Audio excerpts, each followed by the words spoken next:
మీరు జాబ్ చేస్తున్నారా?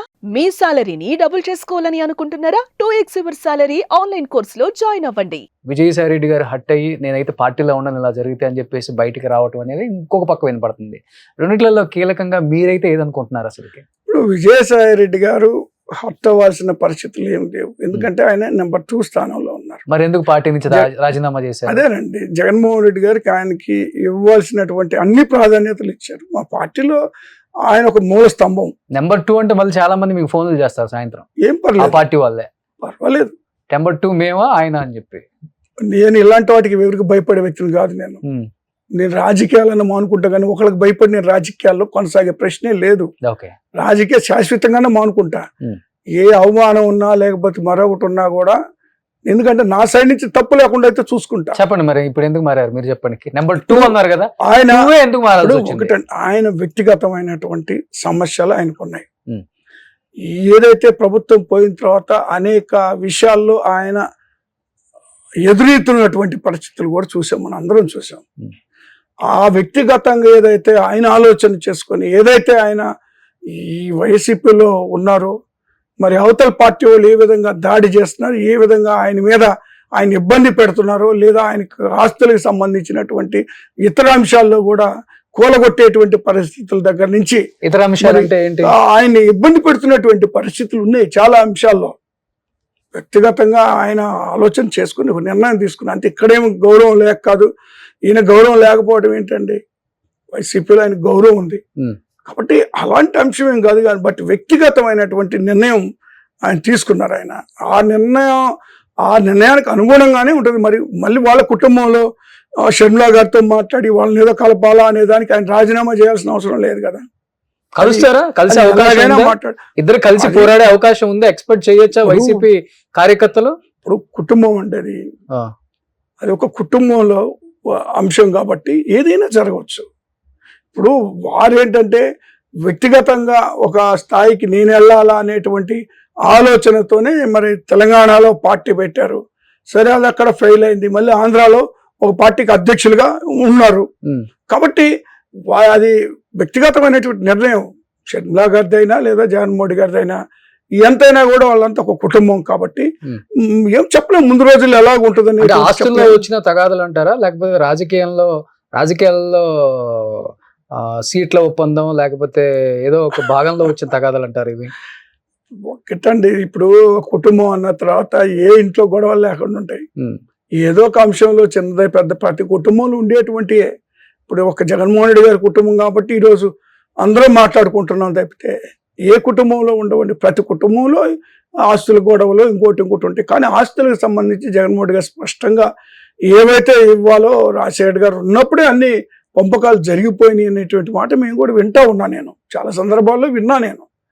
కాబట్టి దానికి సంబంధించి లేదా జగన్మోహన్ రెడ్డి గారు ఇప్పుడు ఆవిడ ఆస్తుల్ని ఆక్రమించుకునే పరిస్థితులు, ఇలాంటి వ్యక్తిగా జగన్మోహన్ రెడ్డి అవసరమైతే ఇంకా 10 రూపాయలు ఎదురు ఖర్చు పెట్టి ఎదురు మనిషికి సహాయం చేసే వ్యక్తి, కానీ ఇంకొకరిని ఏదో ఆక్రమించుకునేటువంటి మనస్తత్వం ఆయనది కానే కాదు. అయితే ఒక్కసారి ప్రజల్లోకి పడిన తర్వాత ఎవరికి ఇష్టం వచ్చినట్టు వాళ్ళు అన్వయించుకుంటారు, ఎవరికి ఇష్టం వచ్చినట్టు వాళ్ళు ఆలోచన చేస్తారు తప్పితే ఆయన మీ నాయకులంతా అనుకుంటున్నారా ఇద్దరు కలిసి మళ్ళీ పార్టీలో కీలక నేతలుగా మారి ఇద్దరు కలిసి ఆంధ్రప్రదేశ్ రాష్ట్రం తరఫున పోరాడతారు అండ్ మళ్ళీ అధికారంలోకి రాబోతుంది వైసీపీ, షర్మిల గారి నాయకత్వం కూడా మేమందరం చూడబోతున్నాం డెఫినెట్ గా ఏమైనా ఎక్స్పెక్ట్ చేస్తున్నారా? ఇప్పట్లో ఎవరు అనుకోవట్లేదండి. షర్మిల గారు మాట్లాడినటువంటి మాటలు మరి ఒక అన్నని మాట్లాడవలసినటువంటి మాటలు కాదు, ఒక అన్నకి ఇవ్వవలసిన గౌరవము కాదు. అది వ్యక్తిగతంగా నన్ను అడిగితే అసహజంగా ఏ కుటుంబంలో కూడా లేదా ఏ అన్నకు కూడా అలాంటి చెల్లెలు కూడా ఉండకూడదని నేను కోరుకుంటున్నాను. వ్యక్తిగతంగా చెప్పారా ఎప్పుడన్నా? వ్యక్తిగతంగా నేను ఎవరికి చెప్పలేదు. నేను ఇప్పుడు సందర్భం వచ్చింది కాబట్టి మాట్లాడుతున్నాను. ఎందుకంటే ఇప్పుడు ఆయన ఏ రోజు ఒక్క మాట మాట్లాడలేదు. మీరు ఒకసారి గమనించుకోండి. ఏ రోజు మరి షర్మిల గారి గురించి ఇంకో మాట ఆయన మాట్లాడలేదు. కానీ ఆ సైడ్ నుంచి ఎన్ని రకాలుగా ఆయన్ని హింసించాలో, ఎన్ని రకాలుగా మాట్లాడాలో, వ్యక్తిగతమైనటువంటి మరి హనన ఎన్నిసార్లు జరిగిందో అంత దారుణంగా ఎవరు కూడా మాట్లాడి ఉంటారు. ఈవెన్ అపోజిషన్ పార్టీ వాళ్ళు కూడా మాట్లాడి ఉంటారు. అలాంటి అవమానాలు మాట్లాడినా కూడా ఈయన ఏ రోజు కూడా అయినా బయటపడకుండా నిబ్బరంగా ఉన్నారు తప్పితే ఏ రోజు మమ్మల్ని కూడా ఎవరిని పార్టీ సైడ్ నుంచి కూడా ఎవరిని ఎంకరేజ్ చేయలేదు. దాని గురించి మాట్లాడమనో లేదా విమర్శ చేయమనో వాళ్ళ నామని లేదా మరొకటి మాట్లాడమనో అలా కూడా చేయలేదు ఆయన.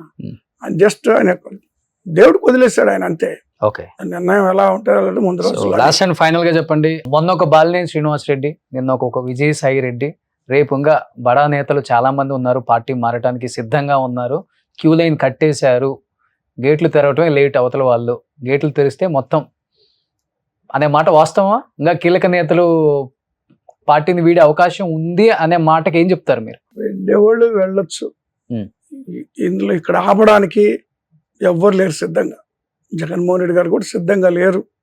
ఎందుకంటే 23 మంది ఎమ్మెల్యేలు 14 ఎన్నికల తర్వాత తెలుగుదేశం పార్టీలో వాళ్ళు తీసుకొని 4 మంత్రులు చేసిన సందర్భంలో కూడా వణకలేదు, బెణకలేదు. ప్రజల మధ్యలో ఉండి ప్రజల విశ్వాసాన్ని పొంది ప్రజల పక్షాన నిలబడి 19 ఎన్నికల్లో 151 సీట్లు వచ్చినాయి. కాబట్టి నాయకుల్ని నమ్ముకొని జగన్మోహన్ రెడ్డి గారు రాజకీయాలు చేయటల్లా, ప్రజల్ని నమ్ముకొని చేస్తున్నాడు. ఈ నాయకులు మరి వాళ్ళ స్వార్థ ఆలోచనలతోటి వెళ్తూ ఉంటారు, ఎవరైనా వెళ్తారు.